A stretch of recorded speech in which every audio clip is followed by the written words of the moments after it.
मुझे एक media person ने जो है वो एक क्लिप फॉरवर्ड किया कि सर आपकी और आपकी फर्म के बारे में, लॉ फर्म के बारे में एक वकील साहब हैं, उन्होंने जो है वो मिसलीडिंग स्टेटमेंट्स और कुछ आपके बारे में कुछ एलिगेशंस लगाए हैं, तो आप काइंडली जो है वो उनको देखें। तो वैसे नॉर्मली मैं किसी पे क्रिटिसाइज नहीं करता है सच, लेकिन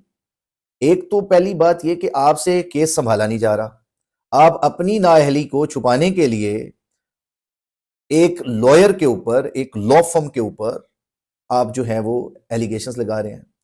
तो इट डजंट लुक नाइस कि एक अच्छे प्रोफेशनल को ये सूट नहीं करती बात जो आपने की। किसने? सरदार अरशद साहब ने। वो एक किसी जो है वो टॉक शो में या पॉडकास्ट में जो है वो बैठे थे और उन्होंने मेरे बारे में ये चीज जो है वो डिस्कस की। उसको भी हम इंशाल्लाह डिटेल में डिस्कस करेंगे और उसके अलावा जो एविडेंस हैं, जो चीजें हैं, उनको हम इंशाल्लाह इन डिटेल डिस्कस करेंगे। फर्स्ट ऑफ ऑल मैंने वो एक जो क्लिप मुझे भेजा गया वो मैंने उसको जो है वो देखा है। सबसे पहले हम आते हैं बेसिकली इंजीनियर मोहम्मद अली मिर्जा साहब के केस में जो लेटेस्ट डेवलपमेंट हुई है। जनाब, लेटेस्ट डेवलपमेंट ये हुई है कि इंजीनियर मोहम्मद अली मिर्जा साहब की टीम ने एज यूजुअल एक और मिस्टेक की, जिसकी वजह से हुआ क्या कि उन्होंने अभी जो है वो क्वैशमेंट फाइल की है इंजीनियर मोहम्मद अली मिर्जा साहब के अगेंस्ट जो एफआईआर लॉन्च हुई है उसमें। और ये भी न्यूज ब्रेक की है उन्हीं वकील साहब ने, अरशद साहब ने,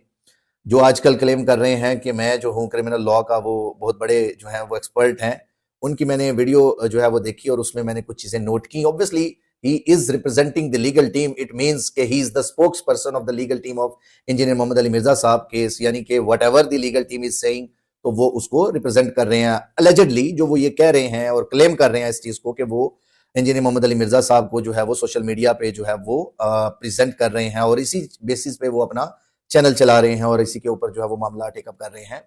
हमारा being a legal expert in videos का बेसिक पर्पस ये है कि जनरल पब्लिक तक जो है लोगों को पता होना चाहिए कि इंजीनियर मोहम्मद अली मिर्जा साहब की टीम उनके लिए क्या एफर्ट्स कर रही हैं। वो अरशद साहब का जो अभी कहना था, सरदार अरशद साहब का, कि जी वो बड़ा आंखों में तेल डाल के जो है वो काम कर रहे हैं और स्ट्रेटेजीज जो है वो उसके बारे में भी मैं डिस्कस करना चाहूंगा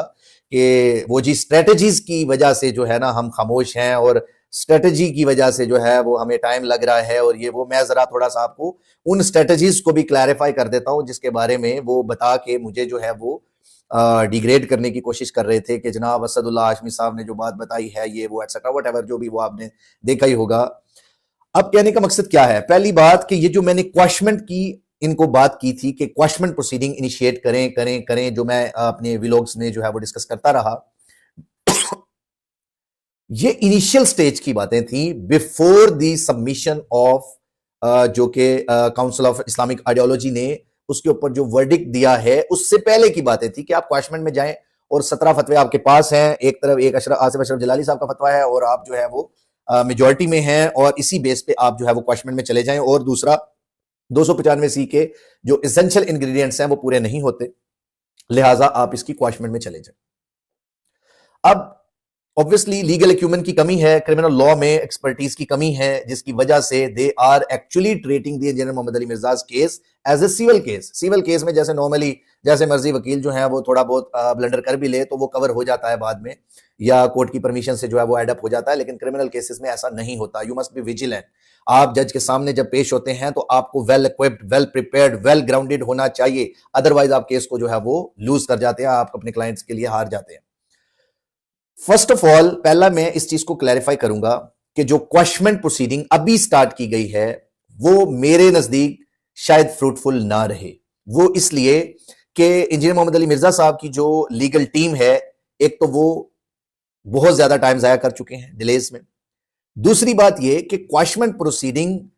अभी मैटर अंडर इन्वेस्टिगेशन है और उस इन्वेस्टिगेशन में उन्हें जो रेलेवेंट मटेरियल रिक्वायर्ड होता है, जो क्वैशमेंट को प्रोसीडिंग को यानी डिसमिस करने के लिए जो काफी होता है मटेरियल, वो अभी एफआईए ने कलेक्ट कर लिया होगा डेफिनेटली। वो कैसे कि काउंसिल ऑफ इस्लामिक आइडियोलॉजी की तरफ से पहले इंजीनियर साहब के पास 17-18 फतवे थे और अब जो है क्या हो रहा है कि अब उन्होंने काउंसिल ऑफ इस्लामिक आइडियोलॉजी के, चाहे वो इनवैलिड है चाहे वो जैसा भी है डिसीजन, एक कॉन्स्टिट्यूशनल अदारे ने एक डिसीजन दिया है, चाहे वो गलत है चाहे कुछ भी है, क्योंकि उसको चैलेंज नहीं किया गया by the legal team of the engineer Mohammad Ali Mirza साहब, क्योंकि इंजीनियर मोहम्मद अली मिर्जा साहब एग्रीव्ड हैं उसमें, तो उनकी तरफ से क्योंकि वो चैलेंज नहीं किया गया, वो इस वजह से क्वैशमेंट प्रोसीडिंग्स जो हैं उनमें इफेक्ट करेगा ये जो काउंसिल ऑफ इस्लामिक आइडियोलॉजी का जो डसियन है कि जी हमारे पास मल्टीपल फतवाज जो हैं वो काउंसिल ऑफ इस्लामिक आइडियोलॉजी से आ चुके हैं, मैटर अंडर इन्वेस्टिगेशन है, हमें मजीद प्रूफ्स की जरूरत है, हम जो है वो चलान बना के सेंड अप टू कोर्ट करके इन्वेस्टिगेशन जल्दी वाइंड अप करके दे देंगे, तो लिहाजा इसको क्वैश मत करें क्योंकि इन्वेस्टिगेशन अंडर प्रोसेस है।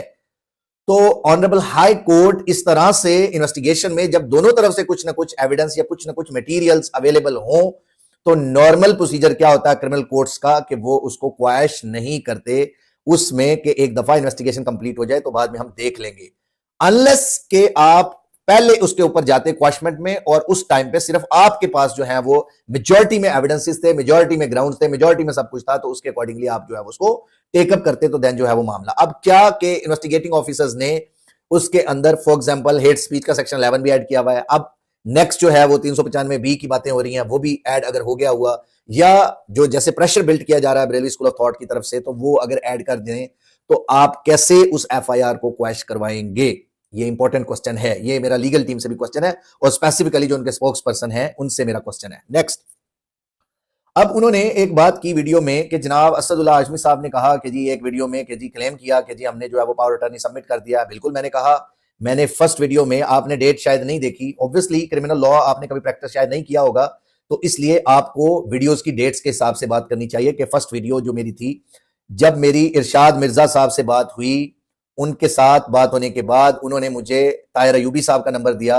अजीम महमूद साहब से मेरी बात हुई जो वकील हैं, जो रिप्रेजेंट कर रहे हैं इंजीनियर मोहम्मद अली मिर्जा साहब को और इतने अरसे से उनके साथ अटैच है, उन सब से मेरी डिटेल में बात हुई, उनको पावर अटर्नी सबमिट भेज दिए गए। तो मैंने, अब आप मुझे बताएं कि जब क्लाइंट एक ये कह दे कि जनाब आप जो हैं ठीक है, you would be the lawyer और हम आपको जो है वो इंशाल्लाह माशाल्लाह आपने जो है वो बड़ा अच्छा प्रेजेंट किया, ये वो, आप इस चीज को मत भूलें, कोई शख्स आपके साथ खड़ा होने को तैयार नहीं था, ना ही कोई मुफ्ती आपके बारे में फतवा देने को तैयार था। उस टाइम पीरियड पे मैंने वीडियो बनाई और जिसमें मैंने उलमाए कराम के ऑब्लिगेशंस, क्वालिफिकेशंस ऑफ द मुफ्ती और जो फतवा है उसकी लीगल बाइंडिंग और नॉन बाइंडिंग के ऊपर जो है वो डिटेल में डिस्कस किया और मैंने उलमाए कराम को इस्लामिक एंड इस्लामिक जुरिस्प्रूडेंस के रेफरेंसेस के साथ जो है वो थोड़ा सा झंझोड़ा, जिसकी वजह से अल्लाह ने उनके दिलों में डाल दी और उन्होंने फतवाज इशू किए in favour of the engineer Mohammad Ali Mirza साहब के, इंजीनियर मोहम्मद अली मिर्जा साहब के अगेंस्ट गलत हो रहा है और ये मिस इंटरप्रिटेशन हो रही है। और दैट वाज द मोमेंट कि जिस टाइम पे आपको चाहिए था कि फौरी तौर पे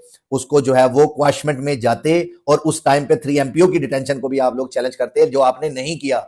अब आप अपनी मिस्टेक्स को मुझ पे जो है वो खामखा कदगन लगा के ऐसे नहीं कर सकते। फिर उसके बाद नेक्स्ट जो है, आप मुझे बताएं, इंजीनियर मोहम्मद अली मिर्जा साहब को आपके बारे में आप ये कहते हैं कि जी उन्हें ट्रस्ट है लीगल टीम पे। भाई, क्लाइंट को क्या पता है कि वो लॉ का प्रोसीजर क्या है या जो है वो सीआरपीसी या क्रिमिनल प्रोसीजर उन्होंने नहीं पढ़ा। जो लीगल टीम जाके उनको जस्टिफाई करेगी, जो चीज कहानी सुना देगी उसको, क्लाइंट तो आंखें बंद करके उसको फॉलो करेगा कि यार he is a legal expert और वो जो है he must be doing good, तो लिहाजा वो बेहतरी कर रहा होगा, तो लिहाजा इसको जो है वो बेहतर पता है, तो ये अगर ये कह रहा है तो हम इसको मानेंगे। तो इंजीनियर मोहम्मद अली मिर्जा साहब की तो पर्सनैलिटी ये है कि जी जो उनके साथ है तो वो उनके साथ आंखें बंद करके ट्रस्ट करके चल रहे हैं।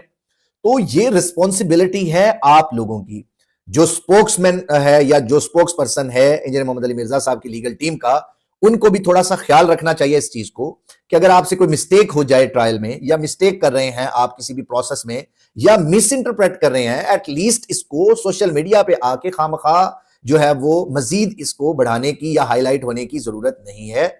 आपको, मेरा काम है being a Muslim, being a legal person, being a legal practitioner, being a legal expert, मेरा ये काम है कि मैं जो भी अब तक जो डेवलपमेंट्स हो रही हैं इंजीनियर मोहम्मद अली मिर्जा साहब के केस में, उसके पॉजिटिव और नेगेटिव एस्पेक्ट्स को मैं आप पब्लिक को और ऑडियंस को बताऊं कि लोगों को पता होना चाहिए कि एक शख्स जो इतना बड़ा स्कॉलर है, उस शख्स की लीगल टीम उनके बारे में क्या कर रही है। आपको क्या पता कि जेल में इंसान का एक एक दिन कैसे गुजरता है, क्योंकि आप लोग तो मतलब अभी मतलब मैं ये कहता हूं कि ऑब्वियस बात है कि जो शख्स इन प्रिजन है, डिटेन्ड है कस्टडी में, वो उसका टाइम कितनी जो है वो कितना स्लो चलता होगा, उसकी क्या हालत होगी। और वो इस ट्रस्ट पे अंदर बैठा है कि मेरी लीगल टीम बाहर बैठी कुछ ना कुछ मेरे लिए प्रोडक्टिव कर रही है। और लीगल टीम क्या कर रही है? लीगल टीम क्या कर रही है? एक कॉन्स्टिट्यूशनल अदारे को लीगल नोटिस भेज रही है। उनको ये पता ही नहीं कि लीगल नोटिस, और सरकार लीगल नोटिस को कभी पढ़ें तो सही आप, लीगल नोटिस सिर्फ और सिर्फ जो सिविल मैटर्स हैं, जो आपके रिकवरी से रिलेटेड या कंज्यूमर कोर्ट से रिलेटेड जो मैटर्स हैं, उनकी बेसिक रिक्वायरमेंट है लीगल नोटिस। या अगर रेंट एग्रीमेंट या जो ये सप्लीमेंट्री सिविल प्रोसीडिंग्स होती हैं उनमें अगर आपको कोई बंदा किराया नहीं दे रहा, कोई बंदा फॉर एग्जांपल को सिविल मामलात में पैसे नहीं दे रहा आपको जो है, या आपको कोई जो है वो कोई प्राइवेट पार्टीज का जो भी मामला है उसमें लीगल नोटिस होता है। सरकार आप ये थोड़ा सा सीख लें, आप जरा लॉ पढ़ लें, थोड़ी सी बुक्स पढ़ लें स्पेसिफिकली टू दी, ये मेरी जितनी आज की गुफ्तगू है ये लीगल टीम के जो स्पोक्स पर्सन हैं अरशद साहब उनसे रिलेटेड है कि उन्होंने बहुत सारी बातें की, उसके अंदर मैंने कुछ नोट की हैं जो मैं चाह रहा था कि ऑडियंस को जो उन्होंने मिसलीड करने की कोशिश की है उसका जवाब देना जरूरी है। First of all, judicial custody में है इंजीनियर मोहम्मद अली मिर्जा साहब। उन्होंने अपना जो है वो बात बताई कि जी इरशाद मिर्जा साहब जो कि इंजीनियर मोहम्मद अली मिर्जा साहब के फादर हैं, वो मुझसे एक दिन पहले जो है वो उनसे मुलाकात के लिए गए और वो मुलाकात नहीं हो सकी। तो मेरे नजदीक ये लीगल टीम का फेलियर है और ये अरशद महमूद साहब आपका फेलियर है कि आप लोगों ने, अगर आप उनकी फैमिली के साथ, अगर आप इंजीनियर मोहम्मद अली मिर्जा साहब का केस देख रहे हैं तो आपको यह भी पता होना चाहिए कि उनकी फैमिली की सेंटिमेंट्स का भी आपको ख्याल रखना चाहिए। तो आपको उनको गाइड करना था कि सरकार लीगल प्रोसीजर ये है और इस प्रोसीजर के तहत आप अपनी आप जो है वो इंजीनियर मोहम्मद अली मिर्जा साहब के साथ मिल सकते हैं और मुलाकात का मामला आपने करवाना था, ये आपकी ड्यूटी थी। ये अगर कोई अपना उनका जो लीगल हेयर है या कोई भी शख्स उनको मिलना चाहता है तो आपको पता होना चाहिए कि ये प्रोसीजर जो लीगल टीम है इंजीनियर मोहम्मद अली मिर्जा साहब की, इंक्लूडिंग अरशद महमूद साहब, जो ये अरशद साहब जो है वो सरदार अरशद साहब जो है, इनका ये प्रेरोगेटिव था कि वो उनको जो है वो करवाते मुलाकात। और वो ऑब्वियसली एक बेटा जो है वो उनका इन प्रिजन है और उनको मुलाकात नहीं हो सकी, तो ये लीगल टीम का फेलियर है मेरे नजदीक। ये कोई बहुत बड़ी बात नहीं है कि वो मिलने नहीं जा सके और वो मिल नहीं सके एक दिन पहले और आप कह रहे हैं कि मैं जो है वो जाके मिल आया हूं, तो ये कोई बहुत बड़ी बात नहीं है कि आपने जो है वो मिले। या लीगल प्रोसीजर है, आपको पता था, आप मिलाए जाके, उनकी फैमिली को आपने नहीं मिलने दिया, या आपने उनकी तरफ से अप्लाई करवाना था, उनको बताना था कि कैसे होगा, आपको खुद प्रोसीड करवाना चाहिए। दूसरी बात, इन्होंने कहा जी कि ये जो इंजीनियर मोहम्मद अली मिर्जा साहब की जो लीगल टीम है वो एक स्ट्रेटजी से जो है वो चल रहे हैं, उनकी आपस में जो है वो स्ट्रेटजी है। और स्ट्रेटजी क्या है जी कि वो इंजीनियर मोहम्मद अली मिर्जा साहब के लिए मटेरियल, बड़े एविडेंसेस, पीछे वर्क होता है ट्रायल के पीछे। और ये कौन सा वर्क है जो आपको क्रिमिनल ट्रायल में आपको 2-2 महीने रिक्वायर्ड हो रहे हैं कि भाई एविडेंस इकट्ठे करने के लिए। मेरी इंजीनियर मोहम्मद अली मिर्जा साहब के बहुत सारे स्टूडेंट से बात हुई और आपको तो कुछ करने की जरूरत ही नहीं। उन लोगों ने आज से महीना पहले मुझे जो रेफरेंसेस थे क्रिश्चियन कम्युनिटी की बुक्स में, उसके अलावा रिसर्च पेपर्स थे, बहुत बड़े बड़े स्कॉलर्स के उनके जो डॉक्यूमेंट्स थे, उन्होंने हमें जो है वो मुझे सेंड किए, मुझे व्हाट्सएप किए, मुझे ईमेल किए। उनकी एक स्टूडेंट है कराची से, उन्होंने जो है वो डॉक्यूमेंट कितना टाइम पहले जो है वो उन्होंने यहां भेजे। I must appreciate to her. और उन्होंने वहां से बैठ के कराची से, now she is in Rawalpindi, कि वो सारा मटेरियल, डॉक्यूमेंट्स और हर चीज लेके वो यहां पहुंची और वो लीगल टीम और उनके साथ जो है वो राब्ते में हुई। तो लिहाजा आपको सिर्फ जो लीगल रेमेडीज हैं उनको लेके आपने चलना था। एक ड्राफ्ट होना था आपसे और वो ड्राफ्ट में आपने इतना टाइम लगाया। तो ये मेरे नजदीक डिलेज हैं बाय द लीगल टीम। और जो स्पोक पर्सन है इनके, जो अरशद साहब जो हैं वो, मैं कमेंट किसी को नाम लेके कभी नहीं करता, मैं सिर्फ अपनी तरफ से लीगल एनालिसिस देता था। लेकिन मैंने एक वीडियो देखी तो मुझे दुख हुआ कि यार एक शख्स जो है वो अपनी ऑनेस्टी और इंटीग्रिटी के साथ आपकी इंजीनियर मोहम्मद अली मिर्जा साहब और लीगल टीम के साथ खड़ा है, और दूसरी तरफ आप जो है वो ऑन एयर आके अपने स्पोक्स पर्सन के थ्रू जो है वो उसको डिग्रेड कराने की कोशिश कर रहे हैं, सिर्फ अपनी गलतियों के ऊपर कवर करने के लिए। इससे गलतियां कवर नहीं होंगी, इससे गलतियां मजीद लोगों के सामने निकल के आएंगी कि वट एवर जो आप कर चुके हैं या जो आप कर रहे हैं या जितना आप इंजीनियर मोहम्मद अली मिर्जा साहब की जो केस को नुकसान पहुंचा रहे हैं, वो सारी चीजें जो है वो खुल के सामने आ गई।